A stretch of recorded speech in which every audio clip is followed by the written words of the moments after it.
ASMR Gaming News. Greetings,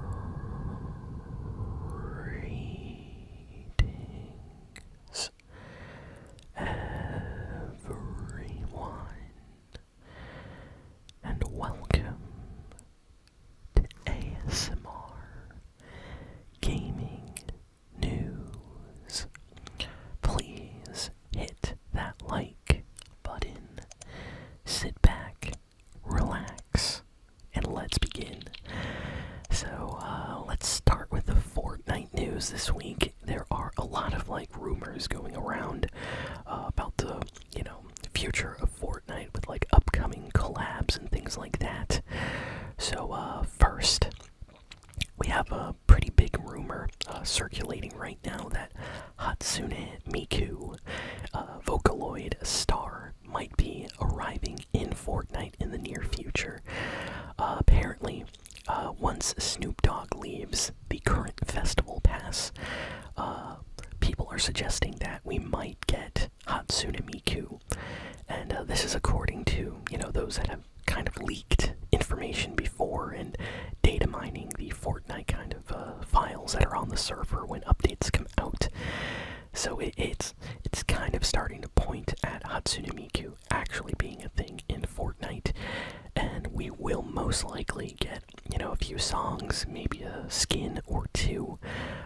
They're probably going to do the exact same thing they did with the Snoop Dogg and other skins. Basically, there's going to be a festival pass with a Hatsune Miku skin that's exclusive to the festival, Fortnite Festival Battle Pass.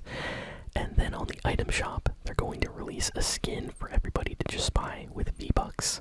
And, there's probably going to be music and back blings and pickaxes and things like that, all centered around Miku or other, Vocaloids possibly. So this is a pretty big collab. Additionally, Godzilla is supposed to be arriving very, very soon on the Fortnite map. So we're going to get a few more kind of smaller updates until that eventually happens. So that's something really exciting to look forward to. Godzilla kind of being unleashed on the map. We don't really know how Godzilla is going to be working. Is it going to be just a roaming kind of force across the map? Every time you land, Godzilla might be in a different location, similar to Colombo, in Fortnite back in, what was it, chapter 3, I think, or chapter 4? It's been a while, I forget when we had Colombo, but it seems like Godzilla might actually be walking around the map and attacking different locations depending, where the match is taking place and what lobby you're in. So that's gonna definitely make things interesting, if you're in the final circle and for some reason Godzilla is there at the end of the game. That's gonna make some things probably very intense. And there are additional rumors of the anime skins, like the Naruto skins coming back. So what happened was some people managed to find in the files that they have been recently updated for the Fortnite shop. So we might potentially get some kind of collab again with Naruto, possibly maybe some new skins and older skins returning to the item shop, which I know a lot of people will be very excited about, especially because the current Chapter 6 Fortnite map is really, really themed around, ninjas and samurai and fighting and magic and everything that basically fits perfectly in, with Naruto kind of coming back. Additionally, Fortnite is also, it seems, bringing back the arcane skins from the recent, well, not recent, but it came out a while ago, the recent arcane season on Netflix. For those that don't know, skins like Jinx originally come from League of Legends, but there was a kind of animated series that was put out on Netflix called Arcane, which kind of boosted the popularity of Jinx and stuff even further. And in Fortnite, a while ago, it was years ago, for the first season of Arcane, they released a collab with a Jinx skin and pickaxe and back bling and stuff like that, and they never came back. None of those items came back. So recently, one of the lead developers involved with, League of Legends and Jinx and Arcane and all that stuff, basically liked a few tweets, according to some people in the Fortnite community, about the skin returning to Fortnite. So it seems like they want something to happen. So in the near future, we might have, Jinx and the rest of the entire set back on the shop. So that's something I know people are going to be excited about. So yeah, those are all the kind of big rumors circulating right now in the Fortnite world. So excited to hear more about that. Next, we also have rumors and leaks circulating about the Nintendo Switch 2. So I am very, very happy because, in case you all don't know, Nintendo basically confirmed that the Nintendo Switch 2 is going to get revealed this year. Especially, in the next few months. So Nintendo told their investors that the Nintendo Switch 2 was going to get revealed before, the end of March. So, in the next few months, we are going to see a Nintendo Switch 2 trailer. And I'm so hyped. So, after all this news, some people online leaked images of the internals of what is supposed to be a Nintendo Switch 2. So, Nintendo has not confirmed or denied this. And since we don't have any idea how the Nintendo Switch 2 looks, we don't know if these images are real or trustworthy, but you can actually find the leaked Switch 2 motherboard online. People have analyzed all the components and parts, and what I've been hearing is it seems like the Switch, is not using the newest technology, so it's not using new 2024, 2023 tech. They're saying that it's using chips and parts from 2021, 2020. So it's not going to be extremely powerful, which I think we all kind of knew. Nintendo doesn't usually do that kind of thing. But they're saying that it's going to be at least close to the power of the PlayStation 4. And honestly, I'm happy. Even though I own a PS5, I still play a lot of PlayStation 4 games, and PS4 games are still awesome. They don't look bad at all. And if the Switch 2 is a portable PlayStation 4, I'll be super happy, honestly, with that. So, yeah, I don't need my Nintendo Switch 2 to be a PS5 or Xbox Series X in terms of power. I just want it to be able to, maybe run Fortnite at 60 FPS and stuff like that. So, it definitely seems like it's going to be a way more powerful Switch, and I'm happy for that. So, can't wait to hear more about the Switch. I hope we get a trailer or reveal in the next month or two. I would hate to wait till March. It would be very nice to get something soon. So, yeah, be on the lookout for that, because Nintendo is going to reveal something probably in the next few weeks or months. Let's see. What else?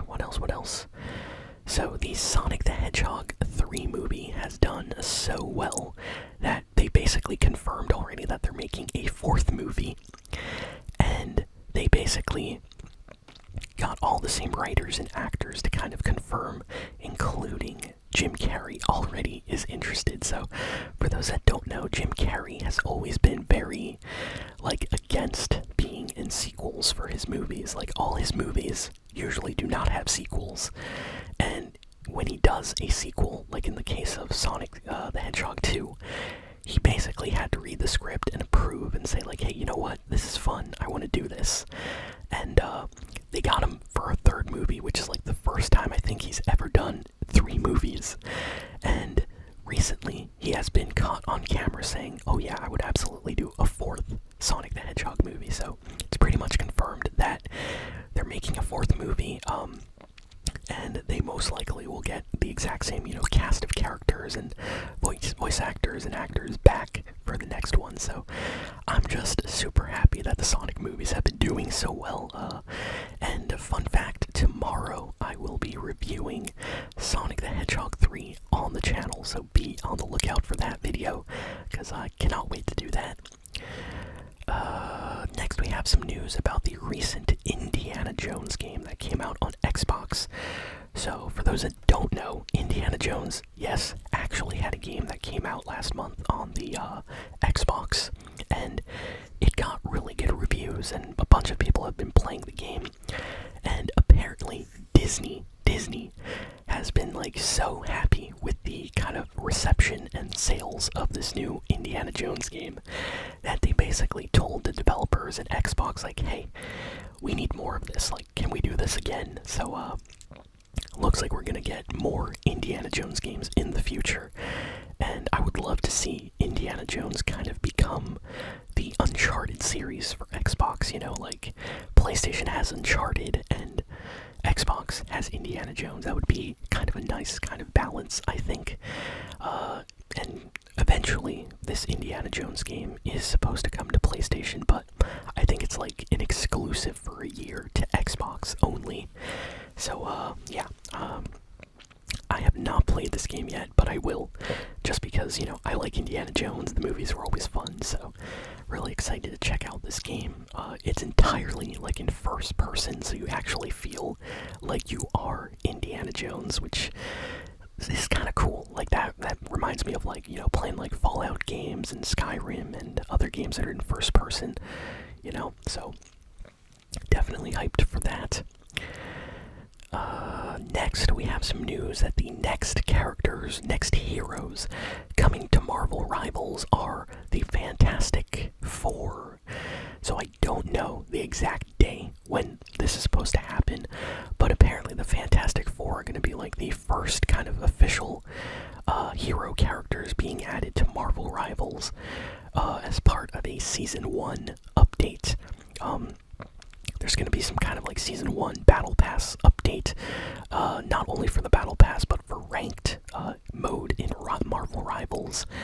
And this is going to kind of start the, I guess, season passes for the game. So just like Fortnite and Overwatch and other games have, like, you know, Season 1, Season 2, it seems like Marvel Rivals is officially starting up with their plans for the new year.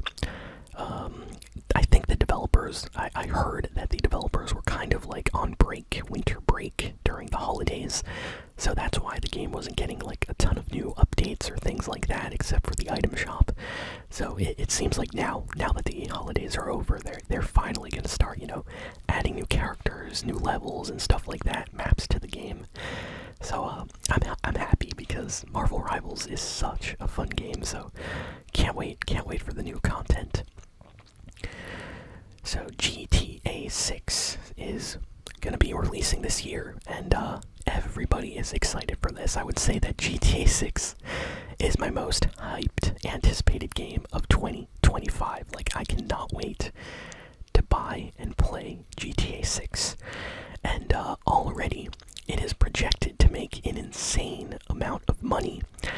Basically, they hired a lot of, like, business companies have, like, analysts. And recently, it has come out that they are already analyzing the projected amount of money that GTA 6 is going to make when it launches. And it is said that before the game even comes out, it's going to make $1 billion in just, like, from pre-orders of the game. So can you imagine something making $1 billion and it's not even out? So the second they open up pre-orders for GTA 6, I will definitely pre-order the game. I'll probably get it on PS5, but maybe I'll get it on Xbox too. But yeah, as soon as that happens, I can see millions of people all over the world pre-ordering the game. And then it's expected to make $3 to like $6 billion by the end of the year. So that's incredible. And these projections are based on the amount of people that bought GTA 5 and that are playing GTA Online, and just how many people play games right now.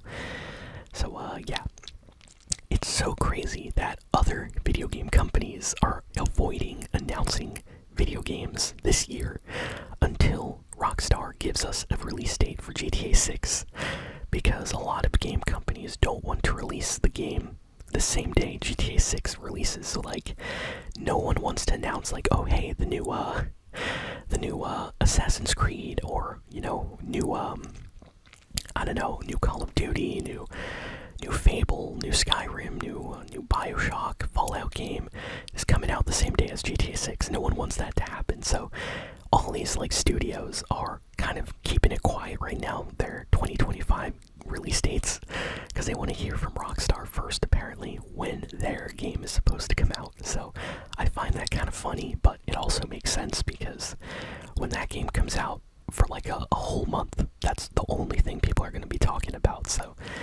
I'm so excited. I've been waiting years for the next GTA game, so we're finally here. So can't wait.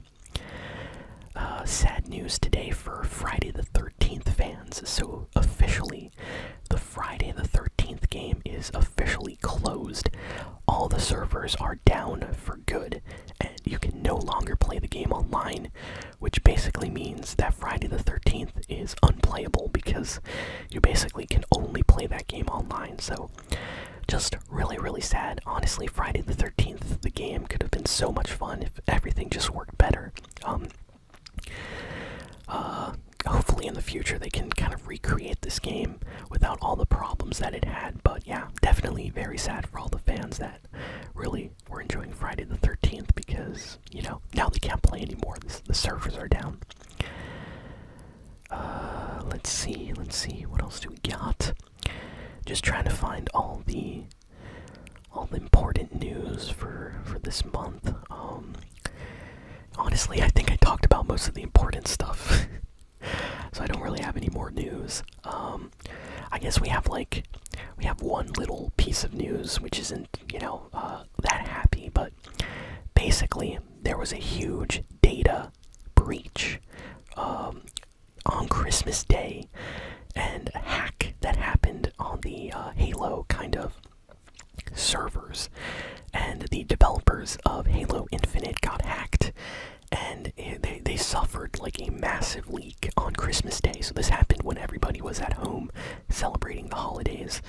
Hackers got into the developer kind of builds, their own personal servers, and they stole tons of documents about, the names of the developers, where they live, how much money they're getting paid, a lot of personal information that's stored on the company computers, and apparently they managed to get in somehow through the game.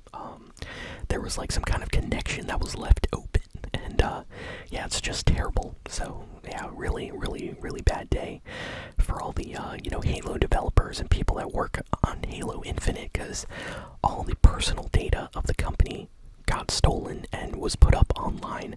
And this includes like upcoming builds of the game, updates, plans, and personal information on like everybody that works there. Like, I'm talking the data about like where people live, their houses, their names, their parents' names, their kids' names, even things like days that they were sick and didn't come to work. All that stuff was stolen. So definitely a terrible, terrible thing to happen on Christmas Day for the Halo developers.